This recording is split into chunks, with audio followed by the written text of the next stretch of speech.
Olá, boa noite para todo mundo, né? Sejam bem-vindos a mais uma live aqui na Qualiar.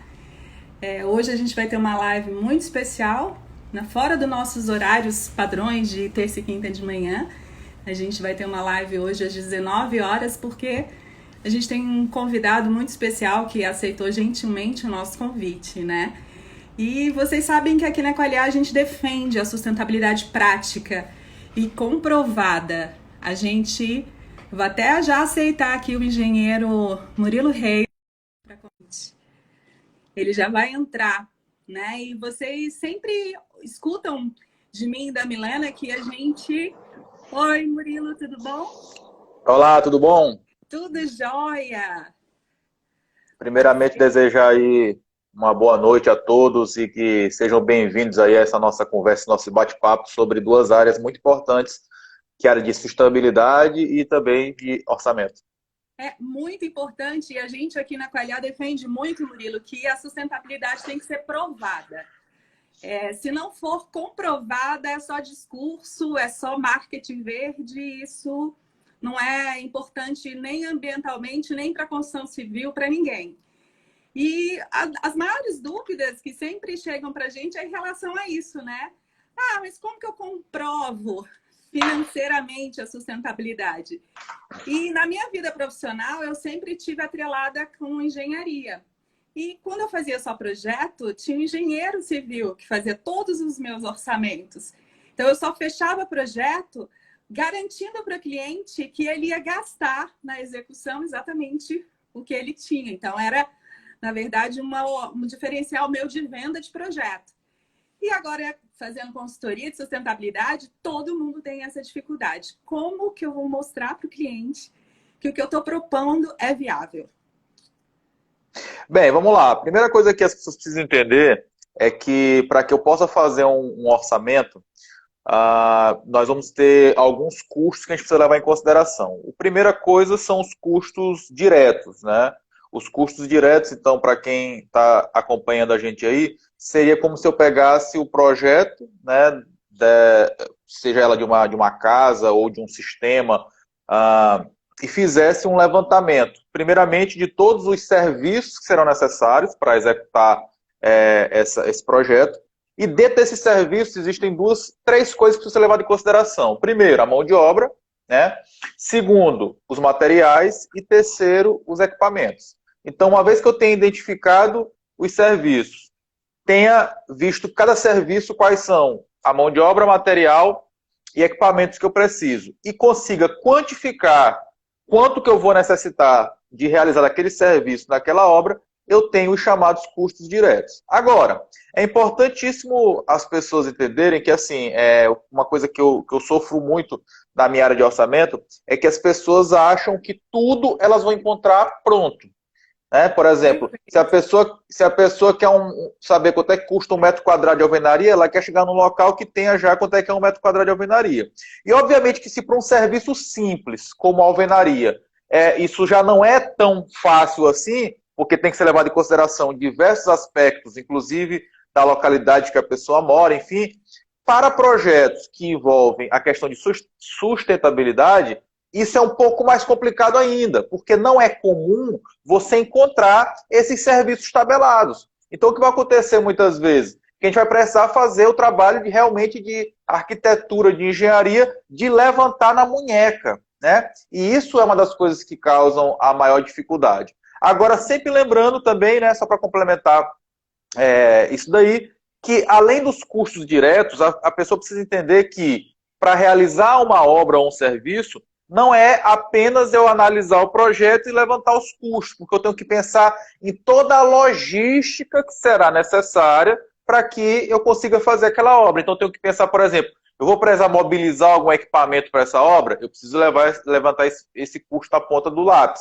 Eu vou, por exemplo, ter uma equipe de administração dessa obra, desse sistema, eu tenho que computar isso. Então, é preciso que realmente a gente coloque no papel e vá identificando cada um desses aspectos. E, óbvio, aí a terceira parte que precisa levar em consideração é o chamado BDI, né, que vai levar em consideração principalmente o lucro da empresa ao realizar aquilo e também os impostos que serão necessários quando eu for emitir, por exemplo, uma nota fiscal.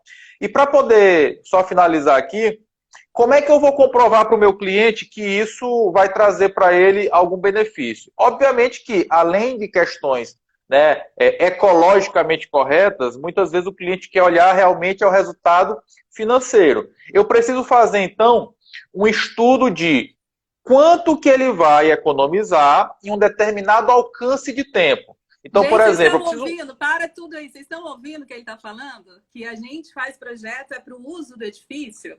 Não é mais a Coelhar falando, não. É o Murilo, especialista em orçamento, tá bom? Semana passada eu peguei uma casa do Gustavo Cerbasi e coloquei para a galera, olha, o Gustavo Cerbasi não ficou louco, não. Ele está transformando esgoto em dinheiro. Por isso que a gente está chamando de especialista. Gente, é custo-benefício. Se vale a pena na etapa de projeto. Desculpa. E só para corroborar, além de engenheiro civil, eu também sou pós-graduado em engenharia ambiental. Fiz essa pós-graduação que também me agregou bastante. Então, assim, só para complementar aí, então o que acontece? Eu preciso fazer um estudo de um alcance de projeto. Por exemplo, o cliente ele vai querer saber o seguinte, tá, eu fazendo esse investimento agora, em quanto tempo eu recupero esse investimento? Então, isso é uma coisa fundamental para que o cliente bata o martelo. Porque por mais que ele queira tornar aquele empreendimento dele ou aquela edificação dele mais sustentável, porque isso também gera a outros ganhos indiretos, como, por exemplo, a própria percepção da sociedade em relação àquela empresa muda, né? Quando essa empresa ela mostra que está investindo, né, no desenvolvimento sustentável. Então, além desses ganhos indiretos, ele quer saber o seguinte, tá, mas eu vou investir hoje, eu vou recuperar isso quando? Então, quando eu faço esse estudo de projeção, olha, em 2 anos, 2 anos e meio, tu recupera o investimento.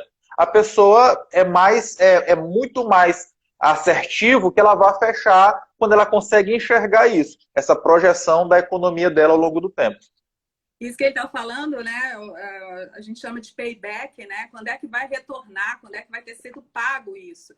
E como na edificação os maiores custos no uso é energia e água, então a gente tem que ter um cuidado muito grande, né, na hora de projetar. Né? O projeto hoje não é mais o projeto de 15 anos atrás e as pessoas estão insistindo em repetir o que aprendeu na faculdade ou insistir e, não, todo mundo faz assim, faz errado e você continua concorrendo com todo mundo. E seu cliente continua olhando para você e falando assim, não confio. Então, quando perguntou para a gente como que a Qualiar convence e faz consultoria e atende, primeiro, pensando multidisciplinar. A gente é arquiteta, a gente sempre está com engenharia. Segundo, é pensando que o cliente quer dado, ele quer número. Né? A gente encanta cliente por isso. A sustentabilidade, né, Murilo? Tem mais de uma solução. Como economizar energia? Tem mais de uma opção. Aí entra o orçamentista para fazer essa análise. Cenário 1, cenário 2, cenário 3. Quem vai decidir é quem vai pagar a conta. Não pode ser a gente, projetista ou construtora, impor, não é?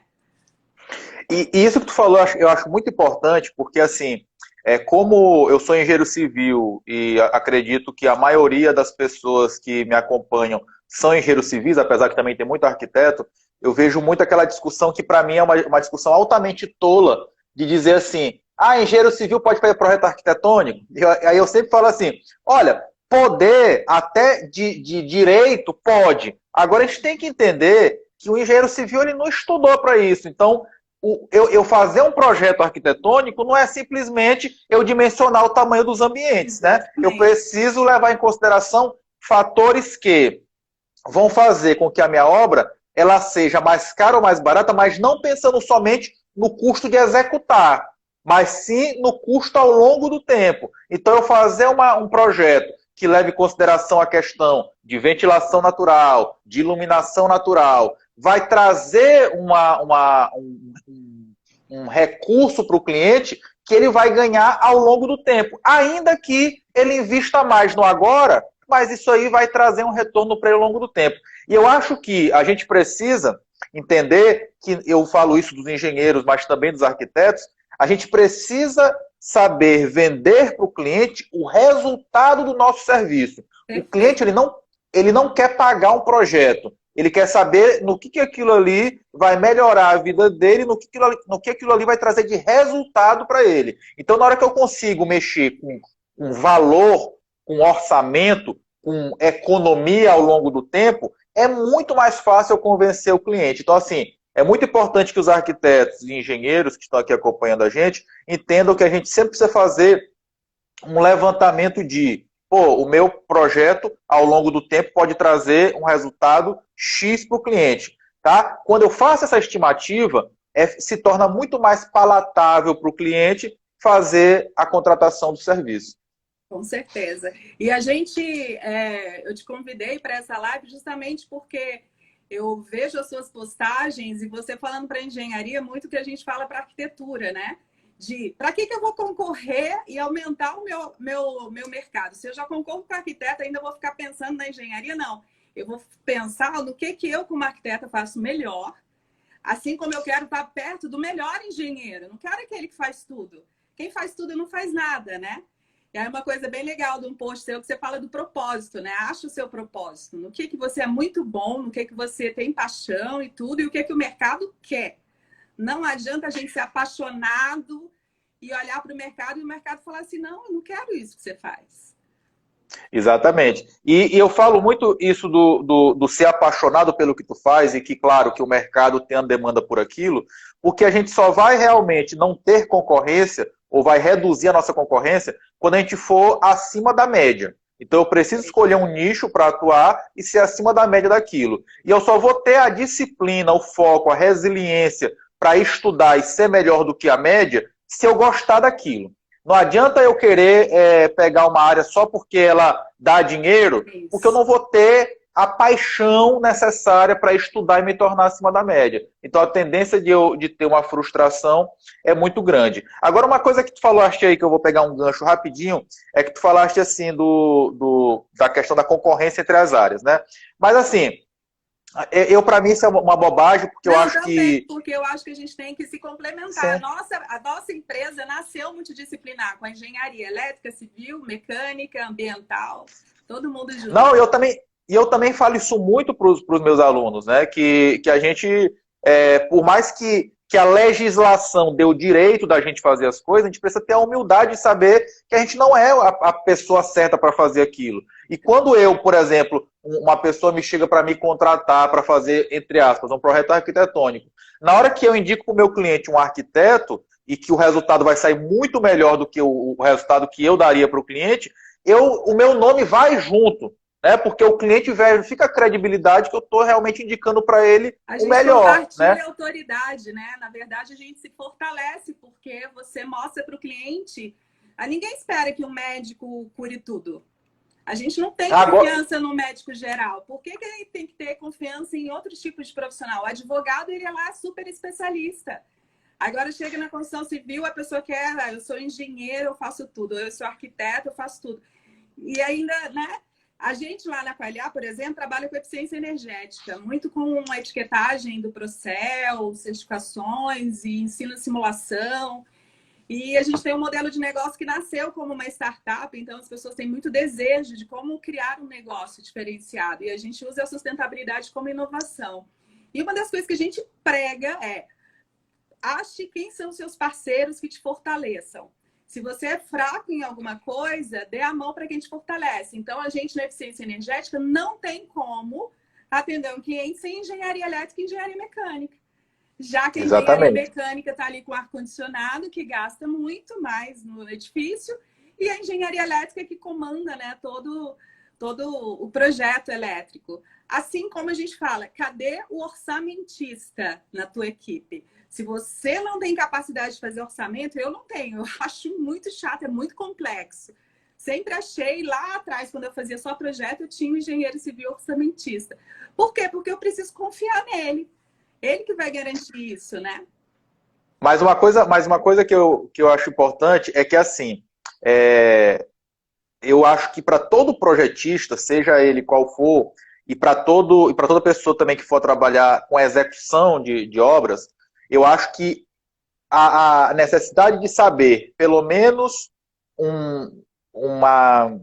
digamos assim, um conhecimento básico de orçamento é importante. Por quê? Porque por Porque por mais que você terceirize o seu orçamento, né, tu falaste aí que tu prefere por questão realmente de procurar um especialista, ele fazer muito mais detalhado, muito mais preciso como deveria, mas na hora que tu tá ali rabiscando o teu projeto, tu já tem que estar pensando no custo, né? E às vezes eu olho assim que as pessoas fazem projeto, né? Seja projeto de instalações, estrutural, arquitetônico, enfim, todo tipo de projeto, sem pensar em duas coisas que são muito importantes. Primeiro, quanto vai custar isso? Será que a melhor concepção para que traga para o cliente o melhor resultado? Essa é a primeira pergunta que a gente tem que fazer. Uhum. E a segunda eu tenho que pensar, na hora que eu estou fazendo o projeto, em quem vai executar aquilo. Primeiro, para saber se meu projeto, né, no aspecto formal, ele é de fácil leitura, para poder a pessoa entender o que eu estou querendo falar ali. Mas a outra coisa também importante se eu, quando estou elaborando o projeto, estou pensando em como quem vai executar aquilo. Porque às vezes no papel... possível, né? Às vezes é umas viagens que, cara, nem é possível aquilo, nem tecnicamente, nem economicamente, aí o projeto fica no papel. Exatamente. Então, assim, a gente tem que pensar sempre na pessoa que vai executar. Será que essa é a melhor forma de projetar para que a pessoa lá tenha possibilidade de executar aquilo? E será que essa forma é a forma que tem o melhor custo-benefício para o cliente no final? Então, são coisas que a gente precisa ter uma noção geral. Então, se eu faço um projeto sem ter pelo menos um básico de custo, eu corro o risco de fazer um negócio que lá na frente vai causar problema, porque o cliente, quando contrata um projeto, e se ele, de repente, lá na frente percebe que aquele projeto custou muito mais caro do que poderia em uma outra concepção, isso acaba também causando um problema para a própria imagem do projetista, né, do escritório de projeto que elaborou aquilo. E hoje a gente falando de um momento de construção BIM, de exigências de desempenho, da norma de desempenho, que a gente trabalha muito, as pessoas ainda insistindo em projetar e construir, querendo atender alto desempenho. Eu falo, gente, não tem como, a gente tem que mudar lá na raiz. Então, por exemplo, eu como arquiteta, eu não vou nunca ir lá fazer projeto elétrico, projeto de condicionamento de ar, mas eu entendo as demandas da engenharia. Porque se eu for lançar o meu partido e não souber exatamente o que o engenheiro mecânico precisa de área técnica, de viabilidade, isso tem que ser estudado e planejado junto. Às vezes, o sistema de condicionamento de ar que vai ser colocado ali por causa da viabilidade econômica, é possível chegar a esse tipo de maquinário ali, tem mão de obra para instalar, como é que vai ser mantido isso? Se isso não for pensado antes do projeto, eu vou projetar errado, né? Então, isso é muito importante. E as pessoas meio que têm birra, né, de querer fazer orçamento, né, Murilo? Exatamente. Eu entendo assim que, primeiro que tanto na faculdade de engenharia, de engenharia civil, quanto na faculdade de arquitetura, eu acho que o orçamento ele é um pouco deixado de lado, né? Completamente. A maioria das faculdades não tem uma disciplina, né, um módulo específico para isso. Então, acaba a parte orçamentária sendo um pedaço de uma outra disciplina qualquer, né? Então, ali o professor vai falar, sei lá, 4 aulas, 8 horas sobre o assunto. E o que acontece é que muita gente sai da faculdade achando que sabe, né? E aí o que acontece? Eu, por exemplo, que meu trabalho principal é analisar projetos, analisar a viabilidade, percebo que as pessoas ainda cometem erros ainda, assim, grosseiros, né? Então, ou seja, falta a pessoa entender a importância do orçamento, né? E saber que dificilmente ela vai sair da faculdade pronta para aquilo. Como praticamente ela não sai pronta quando sai da faculdade, especialista em nada, né? Ela sai um genéricozão, então ela vai precisar pegar aquelas áreas que ela acha que é importante para a carreira dela e ter um estudo mais aprofundado. Até porque, na área de orçamento de obras, por exemplo, é uma área que ainda não existe uma norma técnica. Então, por exemplo, se eu quero fazer um projeto estrutural, eu sei qual é a norma que eu vou procurar para me balizar. Na área de orçamento ainda não existe essa norma. Então, isso quer dizer o quê? Que a forma de fazer orçamento vem sendo mudada ao longo dos anos, de acordo com entendimentos de decisões judiciais, etc. Então, se a pessoa estuda aquilo, mas não fica se atualizando, a tendência é que em pouco tempo ela se torne obsoleta. Só para te ter uma noção, eu comecei a escrever um livro de orçamento, está 90% pronto. E toda vez eu fico, pô, será que eu vou lançar agora? Mas e se a lei tal mudar? Então eu fico com medo de lançar o livro e o livro em pouco tempo se tornar obsoleto, porque a legislação pode mudar, entendeu? Então é preciso que as pessoas estudem, né? Busquem essa capacitação na área orçamentária, eu acho que independente da área que ela vá atuar, isso é uma coisa muito importante. E segundo, que se ela realmente for querer se especializar mais na área de orçamento, ela tem que saber que ela vai estudar para sempre, porque a legislação muda com frequência.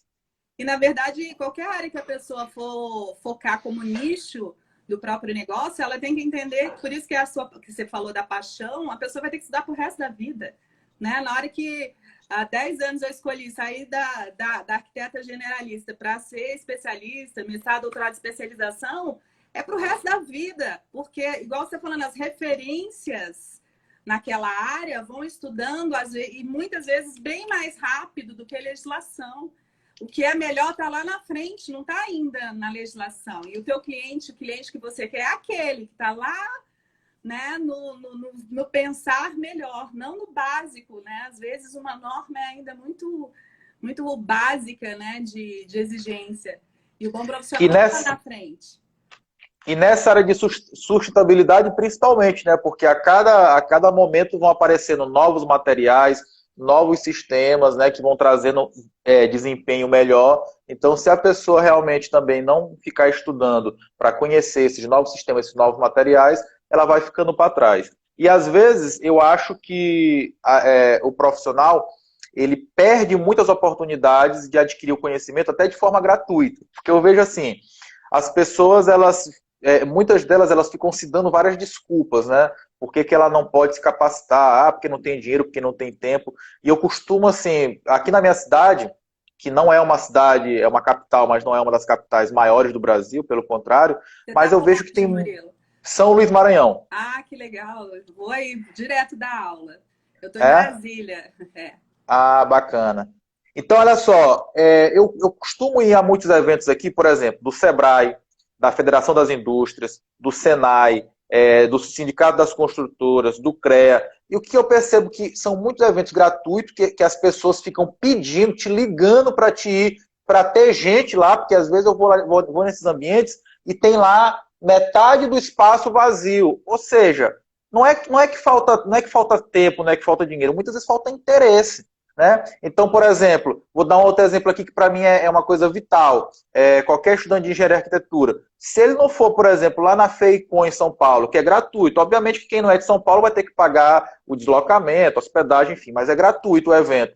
Pô, mas se a pessoa não vai ali pelo menos uma vez a cada 3 anos, ela vai ficar para trás. Por quê? Porque ali é que estão os novos materiais, os novos equipamentos. Então eu preciso entender que nas áreas que eu quero realmente me tornar acima da média para que eu seja uma referência no mercado e diminua a concorrência e ganhe melhor pelo meu serviço, eu preciso estar buscando, estar correndo atrás desse conhecimento. Muitas vezes ele é gratuito. E outra coisa importante, nesse tipo de ambiente, é um ambiente principal para que você adquira uma outra coisa, porque não adianta eu ter todo o conhecimento do mundo se eu não conseguir aplicar. E para que eu possa aplicar o conhecimento, eu preciso de ter oportunidade. E para que eu tenha oportunidade, eu preciso ter relacionamento profissional com pessoas, o velho network. Então, esses ambientes são muito importantes para que eu possa me expor os trabalhos da minha empresa e etc.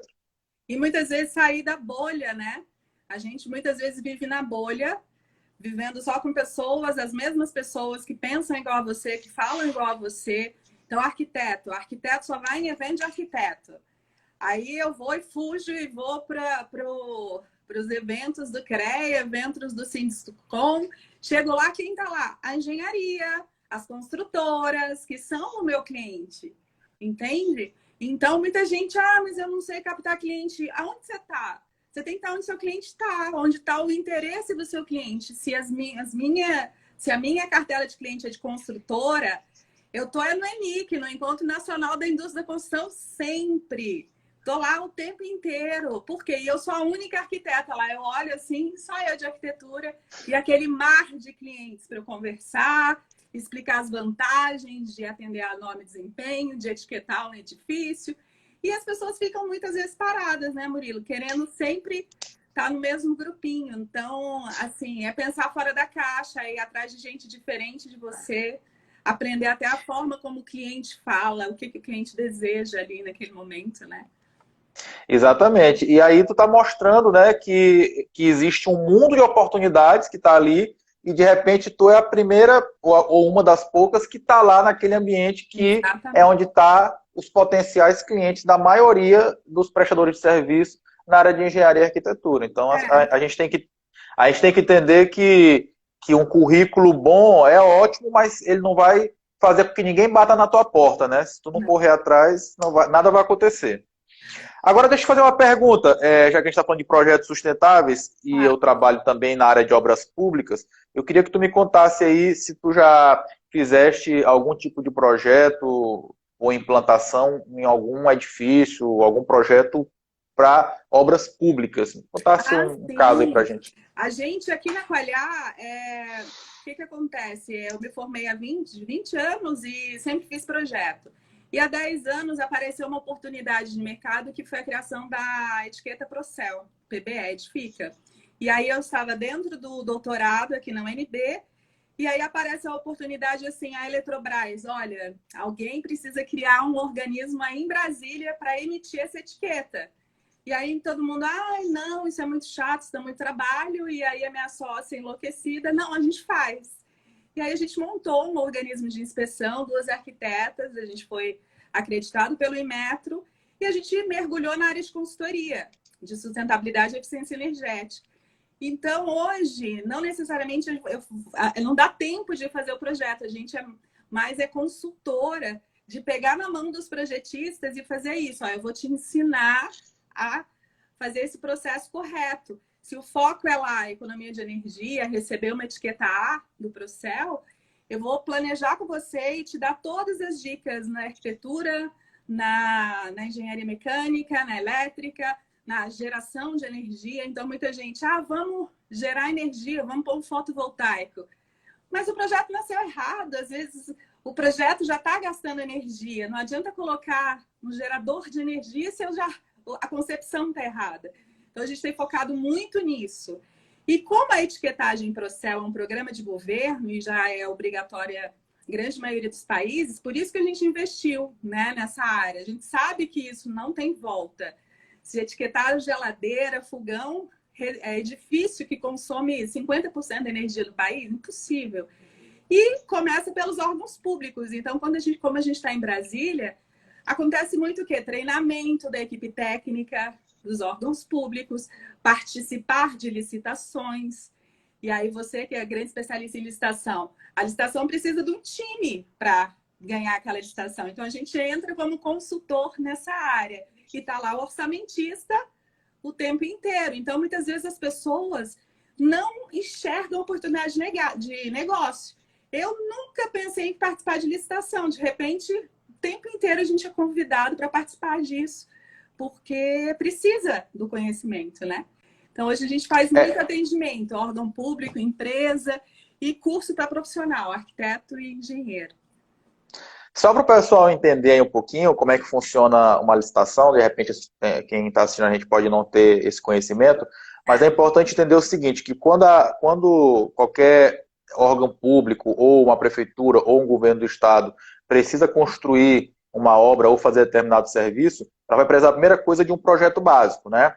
E, ou seja, esse projeto básico, caso ele envolva, por exemplo, a área de sustentabilidade, enfim, vai ter alguma solução para poder ser ambientalmente sustentável, vai precisar de consultores. Assim como tem na área, por exemplo, de sustentabilidade, pode ter também em outras áreas. Então, é uma gama de profissionais que atuam nesse mercado e que muitas vezes também é desconhecido. Então, além do projetista que vai ter lá no órgão público, eu vou ter os consultores, vou ter um orçamentista para poder fazer o orçamento básico. Aí o que acontece? Quando esse edital é lançado com o projeto básico que já foi aprovado, vão ter diversas empresas que vão disputar, vão elaborar propostas para fazer aquela obra. E cada uma empresa dessa vai ter um engenheiro ou um arquiteto que vai ser o responsável por elaborar as propostas técnicas. Então, assim, é uma gama de profissionais imensa em um único processo licitatório. E é um mercado que ele não para nunca, porque mesmo em tempos de pandemia, as obras públicas estão acontecendo. Então, as pessoas precisam começar a compreender esses nichos que nós temos aí de atuação, que muitos de nós saem da faculdade sem saber. E o calendário, né, Murilo? Porque os órgãos públicos, eles recebem uma verba e eles têm um cronograma para gastar isso. Então, não é porque está, por exemplo, acontecendo pandemia que determinado órgão que não está sendo afetado diretamente, ele não tem que cumprir aquele cronograma. Então, os editais, as coisas continuam, porque a vida, né? Existe vida pós-pandemia.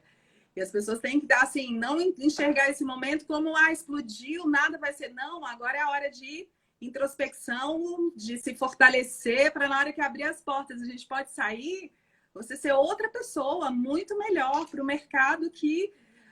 Na nossa área, sustentabilidade, as pessoas falavam assim, nossa, como vocês conseguem viver com isso? Ter uma empresa, ser, né, uma referência, a gente dá aula em pós, vive viajando. Como é que vocês vivem disso? Sustentabilidade parece que é um sonho.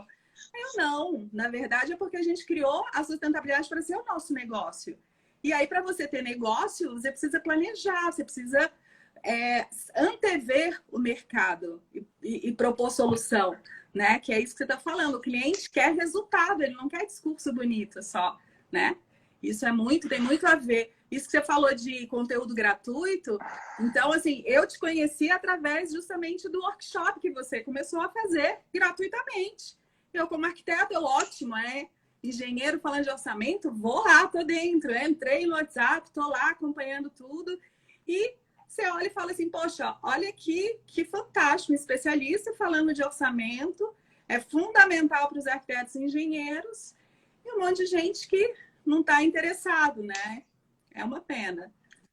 Eu vou pegar aqui dois ganchos de duas coisas que tu falaste aí. A primeira é assim, que tu falou, que as pessoas às vezes ficam se perguntando, poxa, mas como é que tu conseguiu ter uma empresa em um nicho tão específico como sustentabilidade? E as pessoas precisam entender que a gente, quando escolhe um nicho para se especializar e para se tornar acima da média, eu automaticamente estou deixando de lado uma série de áreas, ou seja, eu nunca vou conseguir abraçar o mercado todo, né? Então, com certeza, quando eu me especializo, eu vou ter menos clientes do que eu teria se eu fosse um genérico. Porém, os meus clientes, eu vou ter menos concorrência, porque eu escolhi um nicho específico, e eu vou ser mais valorizado naquilo, porque realmente eu me especializei naquilo, sou um especialista naquele determinado ramo. E uma outra coisa que tu falaste aí sobre o futuro pós-pandemia, né? Que eu acho muito importante isso. Eu até fiz uma postagem esses dias lá no Instagram dizendo o seguinte, eu não sei quando que tudo vai voltar ao normal, principalmente na parte da economia, mas eu sei como. Porque toda vez que há uma crise, toda a atenção da nação se volta para onde é mais provável que se crie empregos. E é onde? Na construção civil. Então, assim, começa a perceber qual foi o setor que recebeu logo incentivo direto na questão quando começou a pandemia. Construção civil, através da Caixa Econômica, que flexibilizou uma série de situações para o mercado imobiliário não desaquecer, como, por exemplo, dando mais prazo para os clientes pagar as prestações, enfim. Agora estão falando aí num projeto chamado Pro Brasil, que será investimento em obras públicas. Então, assim, a construção civil e as obras de infraestrutura já estavam com um resultado muito bom em 2019 e começou 2020 mais ainda, melhor ainda. Aí veio a pandemia e para muito parece que aconteceu uma terra arrasada. Poxa, veio a pandemia e acabou com tudo aquilo que estava se prometendo? Não. Inclusive, eu também postei recentemente algumas notícias do mercado imobiliário. A construtora Cirela, por exemplo, se comparar o primeiro trimestre desse ano com o primeiro trimestre do ano passado, aumentou os lançamentos de novos empreendimentos em 200%. Então, ou seja, isso tudo vai acontecer. lógico, diminuiu o ritmo quando a pandemia, beleza, diminuiu porque realmente a questão da mobilidade faz com que os materiais não consigam chegar no canteiro de obra, enfim, uma série de complicações. Mas é como se, tu usou uma expressão muito bacana, que é como se fosse uma represa, né? Tá represado isso aqui. Na hora que soltar, todo o foco da economia vai voltar novamente para a construção civil e obras de infraestrutura. E te Então, adianto que as construtoras estão todas, eu como consultora da Nova Desempenho e tal, eles não estão parando o projeto, eles não podem parar os lançamentos. Eles estão, a gente está fazendo orçamento à distância, porque a gente já atende à distância. Então tem muita gente que fica ainda com essa visão assim, mas aqui a Qualia, a gente atende, a maior parte dos nossos clientes não são de Brasília. A gente não está aqui conversando num bate-papo, você está lá, São Luís, eu estou em Brasília. Então por que essa mentalidade ainda, né, de é o meu bairro, é a minha cidade? Fantástico. Exatamente. E essa questão do represamento, né, que quando soltar vai ser direcionado para a construção, eu espero que as pessoas entendam que é o seguinte, que de repente esse isolamento veio como uma oportunidade muito boa para que algumas pessoas organizem as suas vidas de uma maneira geral, seja no âmbito pessoal, profissional. E quando eu falo no âmbito profissional, eu estou dizendo para vocês o seguinte, para quem está assistindo a gente aí, daqui a pouco, depois da pandemia, o mercado da construção civil e das obras de infraestrutura vai disparar novamente. Não tem para onde correr, porque após uma crise como essa, onde vai gerar desemprego, o governo federal terá que incentivar com que haja construção civil, porque lá é que se emprega grande parte das pessoas, principalmente aquelas com menor nível de qualificação. Então, eu estou dizendo para vocês o seguinte, olha, ali na frente tem a época da colheita, e de repente agora é a época de plantar, de investir em você. Então aproveite esse tempo de isolamento, de quarentena,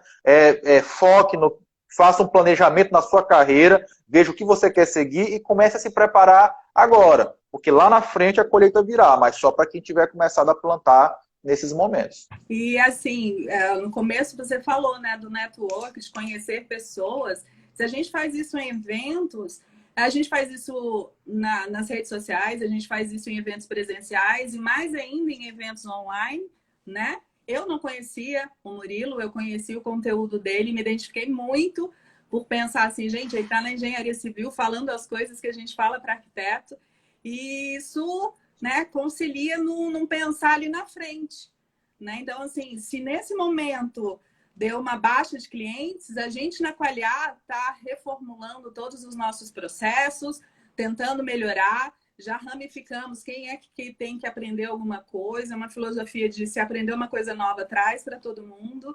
Então, quando vi orçamento, falei, gente, eu tenho que chamar ele para falar de orçamento. Até porque você está com um workshop ou o workshop já acabou? Não, assim, esse workshop eu fiz ele no início de março, né? E foi muito bacana o resultado que as pessoas, assim, muita gente aprendeu muito e para mim foi muito gratificante. E as pessoas que não conseguiram assistir ficaram pedindo, pô, Murilo, deixa mais um pouco e tal. E aí, atendendo a pedidos, a gente liberou novamente, né? Então, são 5 aulas, né? A gente exibiu a primeira hoje. Então, se porventura as pessoas que estiverem aqui acompanhando a gente quiserem participar ainda quando terminar aqui, mandem um direct lá que a gente passa para vocês. Aí vocês vão ter aí uma semana para assistir as 5 aulas. Ah, Murilo, mas tu disse que exibiu a primeira hoje. Não tem problema, porque amanhã, quando sair a segunda, a primeira está disponível ainda. Então vocês têm aí uma semana para ter uma noção bem bacana de orçamento. Lá eu ensino, por exemplo, a fazer um orçamento analisando desde o projeto e realmente botando a mão na massa. Então fica aí o convite para todo mundo que está assistindo a gente participar aí do workshop. E ele fala sempre, gente, é para quem nunca fez, quem não gosta e quem não entende, né? E na verdade é igual sustentabilidade. Muitas vezes a pessoa tem uma visão preconceituosa. Então, sustentabilidade é aquela coisa imaginária de verdinho, não sei o quê. Não é nada disso. É muito mais prático e racional do que o que é pintado, né? Igual o orçamento. O orçamento também, as pessoas acham assim, mas não é só apertar um software ou uma planilha, uma coisa assim. A gente faz muita simulação, Não, é muito mais o operador, não é a máquina, né? Então, é entender o processo do orçamento para a gente... E na sustentabilidade, como tu falaste, perfeito isso, existe um preconceito muito grande que, pô, Será que sustentabilidade é só para poder ser ambientalmente correto? Não, a gente precisa mostrar para as pessoas exatamente que ser sustentável dá dinheiro, né? Traz retorno. Então, quando eu coloco um sistema, por exemplo, de captação de energia solar na minha residência ou no meu empreendimento, lógico, e foi muito bem falado isso por ti, desde que, claro, eu tenha pensado nisso desde o início, né? Porque, de repente, se eu pego um projeto, uma edificação que foi mal concebida, né? Está gastando energia demais e coloco lá uma placa de captação solar, um sistema de energia solar, eu estou ali dando uma pequena amenizada, mas o problema grande já passou, que é no principal, que é a fase de projeto. Mas as pessoas precisam entender que quando eu faço um investimento nessa área, eu vou ter um retorno financeiro, economia de água, economia de energia, e isso, ao longo prazo, ao médio e longo prazo, vai fazer muita diferença, né? Então, a gente precisa aprender a mostrar para o cliente o custo-benefício daquilo e sempre relacionado a valor, porque tem muito cliente que o olho dele, né, principalmente os investidores, quando não são técnicos da área, o olho dele é só dinheiro, é só cifrão. Então, eu tenho que traduzir para ele isso em cifrão. Mas não é só investidor, não. A gente, quando vai fazer uma casa, né? Eu dou muito esse exemplo. Gente, aquela família está indo assumir uma dívida para o resto da vida, ou ela juntou muito dinheiro, é muito sacrifício, é muito sangue investido ali, um sonho de ter uma casa. Então, nossa responsabilidade é muito grande em cada centavo gasto. Então, não quer dizer que o cliente vai vir para mim pedindo a sustentabilidade. Não, eu que já vou oferecer, porque eu acho e tenho certeza que a sustentabilidade é o melhor investimento. Tanto que quando eu vi, nessa quarentena, eu comecei a ficar atrás de conteúdo e vi o Gustavo Cerbasi, era até do ano passado, uma série que ele fez sobre uma casa dele, que ele fez ela toda sustentável. E eu fui ver os vídeos dele e entender por quê. Não, porque vai dar dinheiro. É óbvio que, igual você fala, o resultado ambiental é gritante, mas você acha que o Cerbasi não ia colocar na ponta do lápis absolutamente tudo? Até para comprar uma casa, já que ele fala que, né, não é sempre o melhor investimento. Então, aqui, igual perguntaram aqui, né, Estúdio Green, para quem ainda está na faculdade, vale a pena? Principalmente, precisa de sair na frente no mercado, invista em entender de orçamento. Né? Orçamento, Exato. entender de valores, gente, não é só para calcular ali custo de um prédio, de um projeto, mas é para a tua vida pessoal, para tudo você tem que estar. Como é que você vai gerenciar, administrar uma empresa, tua vida profissional, se você não entender, né? E tirar esse medo dos números, de planilha, de custos. É preciso. Exatamente. E assim, eu tenho muitas pessoas que fizeram esse workshop que estavam no primeiro, segundo período, e assim, as pessoas que estão no primeiro, segundo período de engenharia e arquitetura, geralmente são aquelas disciplinas básicas, né? Então a pessoa, às vezes, só olha coisa que, tipo assim, que ele não consegue enxergar uma relação direta com a profissão. Por exemplo, o engenheiro civil, nos primeiros períodos, é cálculo, química e física, né? Ou seja, o cara não está vendo nada de obra, de projeto, de nada.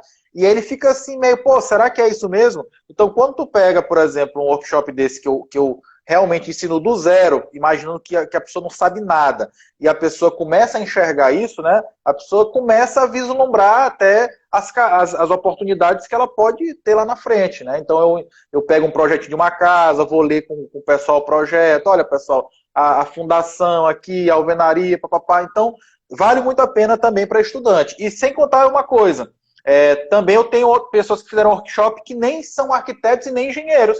Tem muita gente que pega um dinheirinho e começa a construir uma casa para vender. Então o cara não tem controle de custo nenhum. Ele simplesmente sai comprando as coisas, constrói, e tem gente que não sabe nem realmente quanto ganhou, ou se ganhou, ou quanto perdeu. E aí essas pessoas vão lá e vão agora aprender a técnica, como fazer o seu orçamento para que melhore os resultados da sua empresa, enfim, profissionais. Até a questão dos gestores, né, Murilo? Igual você está falando de resultado, às vezes tem gestor de algum edifício e o cara é o responsável por projeto e obra, e aí ele vai ter que lidar com um monte de engenheiro e arquiteto e não sabe, muitas vezes, avaliar se aquilo ali está sendo feito viável de forma correta. Então, vai lá fazer um curso de orçamento, a gente mesmo vai fazer etiquetagem de edifícios, né, Procel? Como isso é obrigatório para órgão público, vários gestores de órgão público, a galera é administrador e, não, eu quero fazer.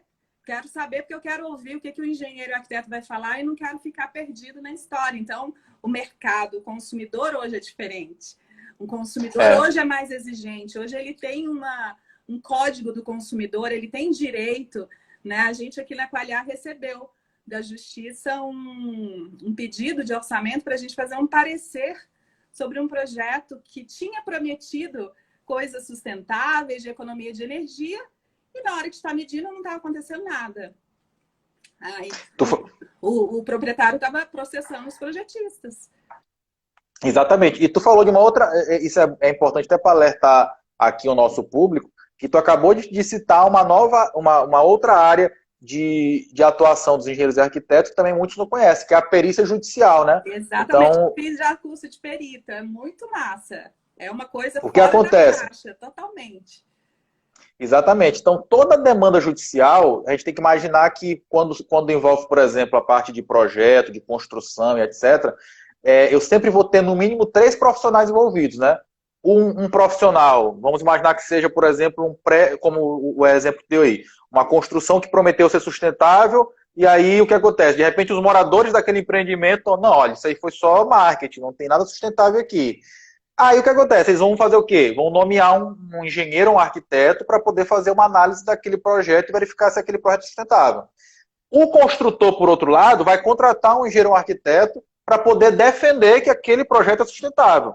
E o juiz vai ter que nomear um outro, que vai ser para poder fazer um laudo final, escutando uma parte, escutando a outra parte, analisando todos os projetos, visitando a obra e vai fazer um parecer. Isso é o que a gente chama de perícia judicial. Então eu tenho de um lado um assistente técnico, por lado de uma parte, assistente técnico por outra parte e o juiz nomeia mais um. Nesse caso, provavelmente, no teu caso aí, o juiz deve ter nomeado para poder... O meu agente porque tinha 2 relatórios, né? E é na justiça, assim, o relatório defendendo o projeto e o relatório... E aí a gente propôs uma metodologia de avaliar. Como era uma questão de eficiência energética, de consumo de energia, a gente chamou uma empresa de engenharia que faz monitoramento energético. Então, a gente ia fazer simulação da arquitetura, as aberturas, orientação, tudo para avaliar as temperaturas e que temperatura interna a arquitetura estava estabelecendo para a engenharia mecânica ter que resolver no condicionamento de ar. Aí vinha a engenharia elétrica e via quanto de energia estava sendo gasta. Para vocês entenderem que ninguém faz isso sozinho. A gente é o tempo inteiro trabalhando junto, né? É um mercado muito, muito grande ainda para quem enxerga a força de ter parceiros, né? Isso é muito Exatamente. Importante.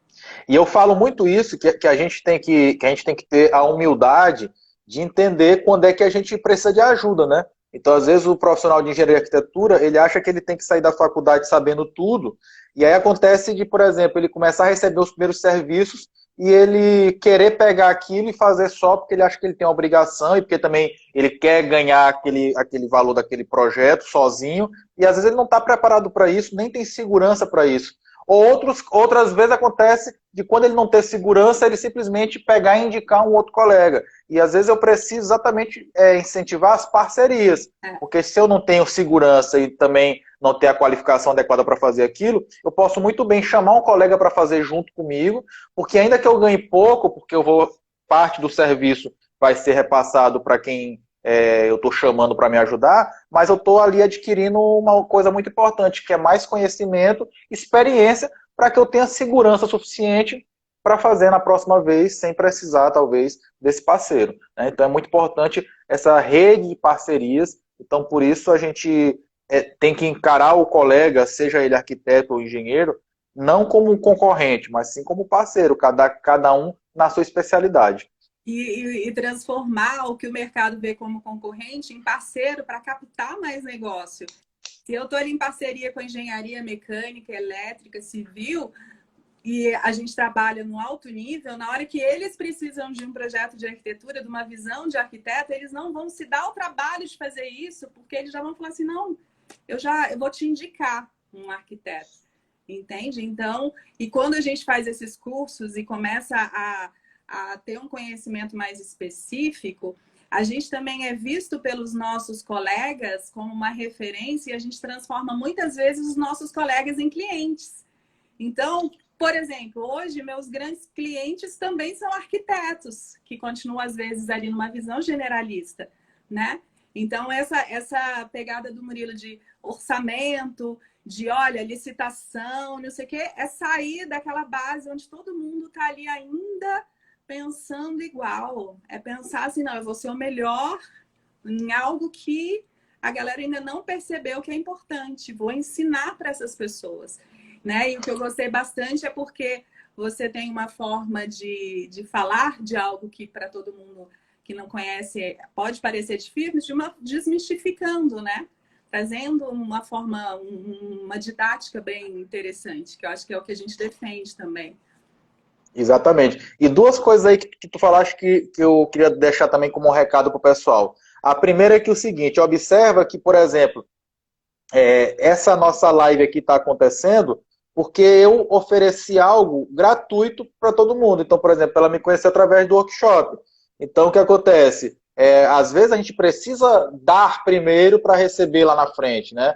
Isso é uma máxima muito importante. E a outra coisa também mega importante é que vocês precisam entender o poder das redes sociais, porque também, se o workshop foi um ponto importante para que a gente pudesse agora estar se conhecendo e fazendo essa live e fortalecendo, criando uma nova parceria, também foi graças às redes sociais que isso aconteceu. Então a gente precisa começar a pensar no poder disso para divulgar os nossos serviços e captar clientes, né? Pensar na questão da divulgação em rede social e na questão do criar conteúdo, entre aspas, gratuito, né, que eu estou ofertando para o mercado, para que eu passe ali a me tornar uma referência, uma autoridade naquilo, e as pessoas automaticamente vão me buscar quando precisarem daquele tipo de serviço. E aí a gente amarra com aquilo que você falou, assim, de sempre buscar a solução, né?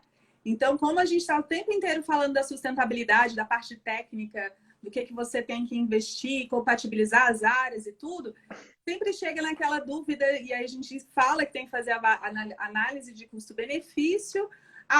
Orçamentistas têm que estar nessa equipe. E aí, de repente, quando eu vi, eu falo, olha, ele é o cara que tem que falar, né? Porque é a autoridade em orçamento para vir falar para a nossa audiência sobre isso. E aí, reforça e valida o discurso que a gente está aqui batendo. Olha, a sustentabilidade, acima de tudo, é viabilidade. Se é economicamente viável, socialmente viável e ambientalmente viável, né? Exatamente.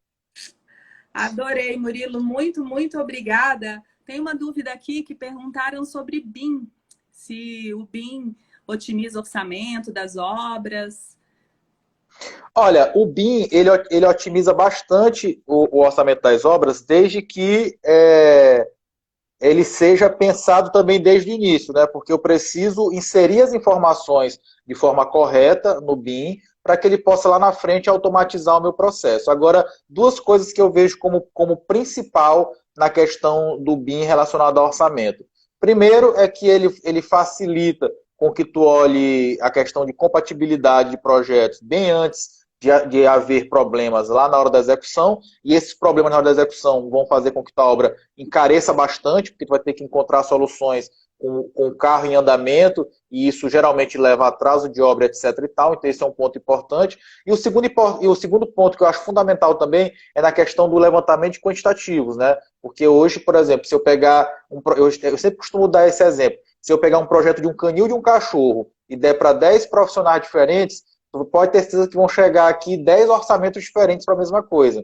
E alguns desses problemas se referem ao levantamento de quantitativos. Então, o BIM ajuda a gente porque ele automatiza esse processo. Então, já um primeiro ponto de divergência ali, onde vai haver incompatibilidade entre opiniões profissionais, já resolve de início, que é o levantamento de quantitativos, levantamento de quantidades, tá? E assim, até tem uma aluna minha da graduação, que ela já era arquiteta e depois fez engenharia civil, eu fui orientador dela na faculdade, que o TCC dela foi exatamente isso. Ela pegou um projeto de uma obra pública, que tinha sido feito todo o levantamento mesmo, braçal, no AutoCAD ali, e ela pegou e modelou aquilo em BIM, e depois extraiu todos os quantitativos direto da plataforma. E ela foi ver o tanto de inconsistência que dava, mas assim, coisas realmente gritantes de quantitativos errados, levantados manualmente no AutoCAD,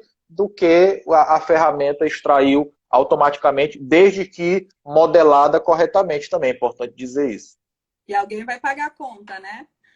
A Exatamente. gente, quando está Nesse, fazendo o projeto, é um erro tão bestinha, é só uma linha, é só um número. Gente, alguém vai pagar e vai pagar caro, né? Isso é muito e, nesse, importante. e nesse caso específico, ela pegou de uma obra pública, né? Então, aí existe um perigo muito maior, porque o recurso é público, e lá na frente, esse tipo de obra pública, ela sofre auditorias. E a pessoa que extraiu aqueles quantitativos, que fez aquele projeto, ela será intimada judicialmente para aquilo. Então, ela pode desde levar a multa, até precisar reembolsar o prejuízo ocasionado pelaquela obra, e se ficar comprovado algum tipo de má-fé, pode até mesmo ir em cana. Então Exato. é muito grave isso daí. A gente tem que ter noção do grau de responsabilidade que a gente tem. A responsabilidade técnica, né? A gente tem um CAU e um CREA, não é só a carteirinha ali com o número, não. A gente colocou o nosso na reta ali, assumindo, né? O Neuber até falou aqui que ele é em prol da qualidade e escolhe trabalhar com arquitetos. Obrigada, eu também... A Qualia nasceu por causa disso, de qualidade ambiental, e a gente é totalmente pró multidisciplinaridade. Então, tem hora que a gente está fazendo algum projeto que a gente está com biólogo. Fazer parceria com a engenharia já é arroz e feijão. Agora a gente já está... vamos fazer com outros, né? Murilo, Exatamente. muito obrigada. Foi um prazer esse bate-papo, que seja o primeiro de muitos, né? A Qualia está muito feliz de te receber. E... Eu que agradeço e queria pedir para o pessoal um favor, tá? Pessoal, quem fizer um print aqui da nossa live, postar lá no seu Instagram e marcar aqui o meu perfil eng.jmuriloreis e o perfil da Qualia BR, eu vou incluir no workshop de orçamento, tá certo? Vou botar lá vocês para poder assistir as aulas gratuitas e também vou mandar para o pessoal um e-book, tá certo? Sobre orçamento. Gente, pelo amor de Deus, olha a oportunidade, hein? É aquela hora que Então, o cartão passa selado na frente. Então pronto, é só fazer o print, postar lá e marcar a gente, que eu vou disponibilizar para o pessoal. Ótimo, Murilo.